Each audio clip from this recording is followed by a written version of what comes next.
Sherpur ৮০ মাঝমাঠে version academy কিন্তু এখনো নিজেদের নিয়ন্ত্রণে। যা হোক তারা চেষ্টা করছেন তাদেরকে আরো চাপের মুখে রাখবার জন্য। মাঝমাঠ বরাবর শেষ পর্যন্ত মাইনাস করে দিয়েছে এবং বল সাইড লাইন করে মাঠের বাইরে।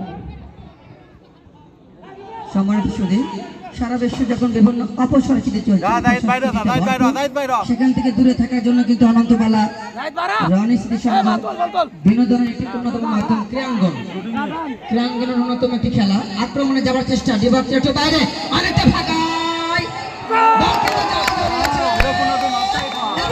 এটা বলে অফসাইড হয়, বোকা বোকা।